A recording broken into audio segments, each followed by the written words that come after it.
I'm a doctor. Is there anything I can help with? After finishing my usual work shift, I was heading home to my apartment in the city. Walking through a downtown shopping district, I noticed a crowd gathering. The smell of something burnt filled the air, and the red lights of ambulances and police cars illuminated the area. I knew right away it was an accident. I pushed through the onlookers to get to the police tape. I then identified myself to the paramedics, who were wearing white uniforms and helmets. "Vitals are stable," the paramedic informed me.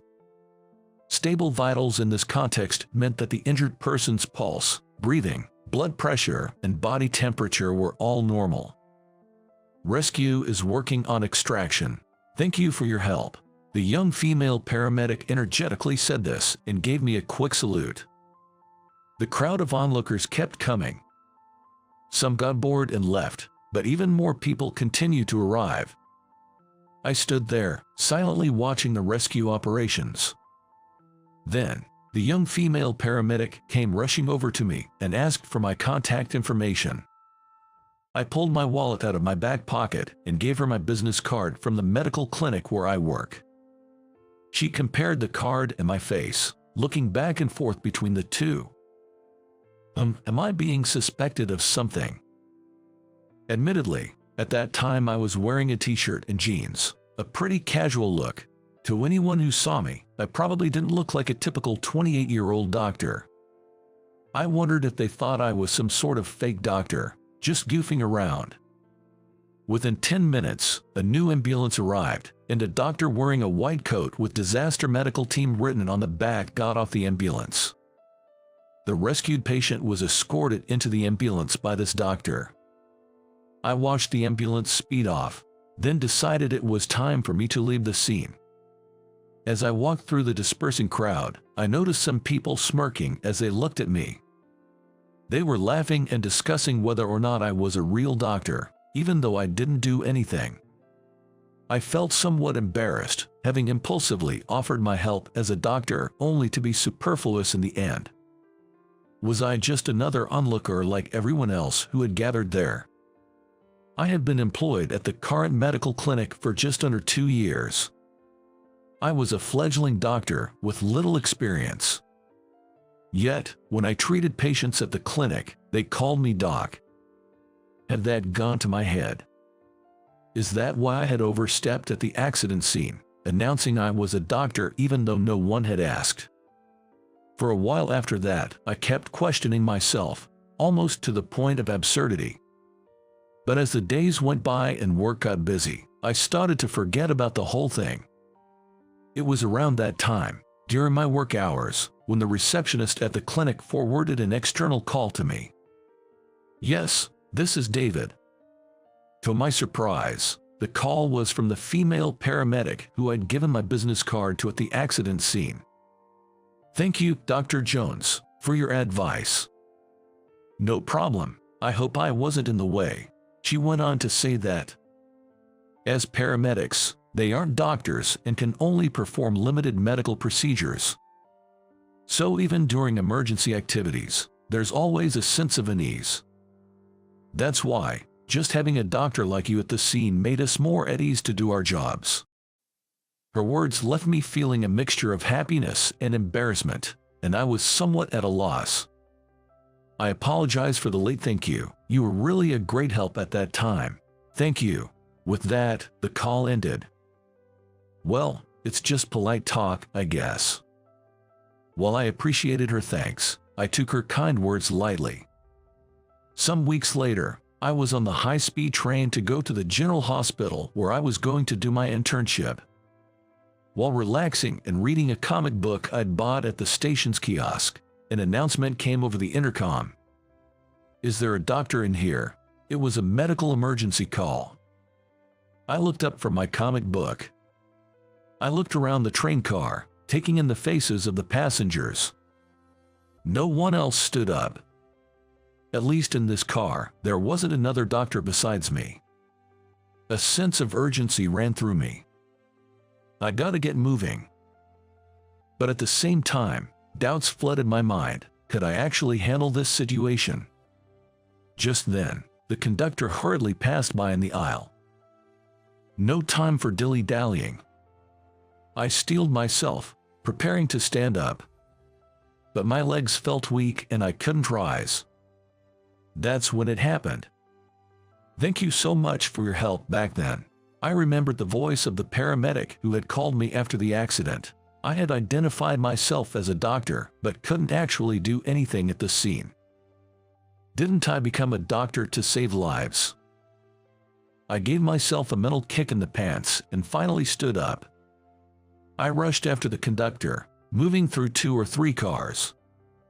Once I caught up, I tapped him on the back. "Excuse me." The conductor turned towards me and asked what I needed. "I'm a doctor," I said. Hearing that, he respectfully stepped aside to show me a seat up ahead. There was a man in his 50s, stethoscope in hand, reassuring a patient. While I had hesitated, another doctor had answered the call. I felt relieved, but also ashamed of myself. I turned to head back to my seat, and as I stepped onto the deck, I felt a tap on my shoulder. What a crazy coincidence, Dr. Jones. The person who spoke was a young woman. I didn't know anyone around here, and she wasn't a patient I'd treated in my clinic either. I couldn't immediately place who she was. Dressed in a feminine dress, her hair flowing and glossy, her makeup natural but not overly done, and her skin clear and radiant, she caught my eye. May I ask who you are?" With that, the young woman stood at attention, brought her hand up to the side of her head, and saluted. "Ah, you're the paramedic from that time." Once I finally recognized her, she dropped her salute and beamed a radiant smile. While we were talking on the deck, the conductor from before passed by. She asked the conductor if she could move to the seat next to mine. Fortunately, the seat next to me was empty, and the conductor agreed. So, that's how we ended up sitting next to each other for the remainder of the trip. "Nice to meet you again. My name is Lori." "I'm David." I was reminded of college parties from my younger days. She was on vacation, heading back to her parents' home. She was 26, 2 years younger than me. She became a firefighter 7 years ago and had earned her paramedic license less than a year ago. I heard the medical emergency announcement earlier and rushed over to see if there was anything I could do. Turns out, another doctor had already arrived. She had been watching the situation unfold when I showed up, late to the scene.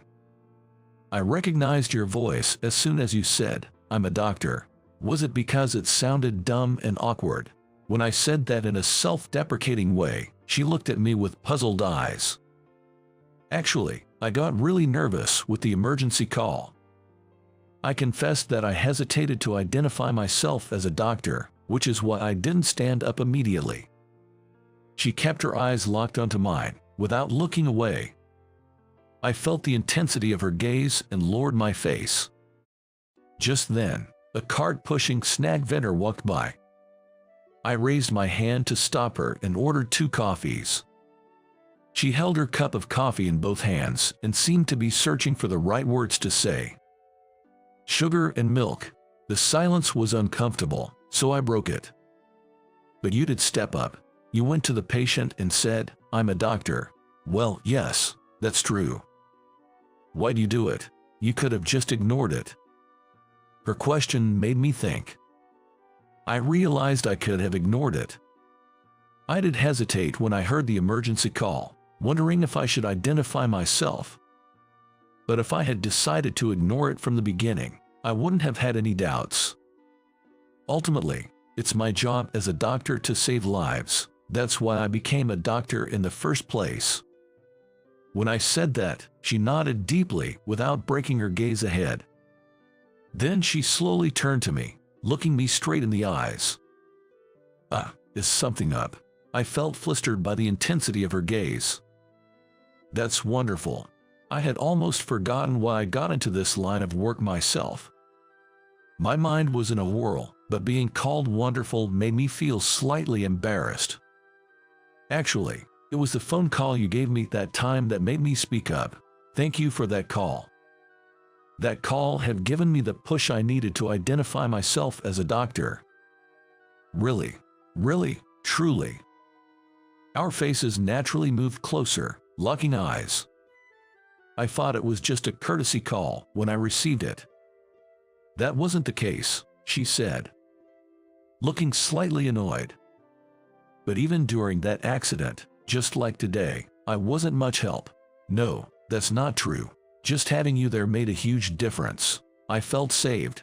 Although she's a paramedic, her medical practice is limited compared to a doctor's. When things get out of hand, they have no choice but to rely on a physician. So, she said, just having a doctor like me at the scene provided enough reassurance to perform life-saving procedures. Is that how it is? That's exactly how it is. She then shared that she's going back home to discuss her future with her parents, who have been skeptical about her career in emergency services. However, her parents do acknowledge that being a paramedic is a meaningful and respectable job. But why do they insist that I shouldn't be doing this job? She asked. The work involves 24-hour shifts and is never easy. It's physically demanding and can sometimes be risky. Also, women only make up a small percentage of firefighters, including paramedics. It's still very much a man's world. It is probably a parent's desire to have her daughter have an easier job out of love for her. I can understand why your parents would be against it. Being a paramedic is tough. You think so too, doctor? She turned away as if pouting. I found her reaction irresistibly cute. An announcement over the intercom said that we were approaching the final stop. We both took down our bags from the overhead bin and started preparing to get off the train. Then, something crossed my mind. So, I decided to ask her, "Did I give you my business card at the accident site?" She nodded, yes. I asked her why she kept comparing my face to the business card back then. Did you think I was some kind of fake doctor? Then she waved her hand sideways in front of me, saying no.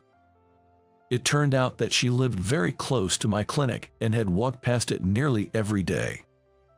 She was surprised to see that I was the doctor who worked there. After that, we both got off the train and walked together to the ticket gates. "Doctor, thanks for spending time with me today." "Not at all. What are you talking about?" As I looked puzzled, she continued. She had been wrestling with how to convince her parents to accept her choice of becoming a paramedic. Talking to me during that train ride on the Amtrak helped her clarify her thoughts. "I'll tell them. I don't want to leave emergency work to someone else. It's not about why should I do it, it's I can do it because it's me. That's what I'm going to say." With that, she gave me a warm smile and strode away with confidence. Weeks passed since that day. We hadn't met or even communicated with her since then. But then, during my lunch break that day, I decided to check out a new restaurant across the station from my clinic that the staff had been raving about. Walking back, lost in thoughts about the afternoon schedule, I saw a woman in a tracksuit standing in front of a vending machine.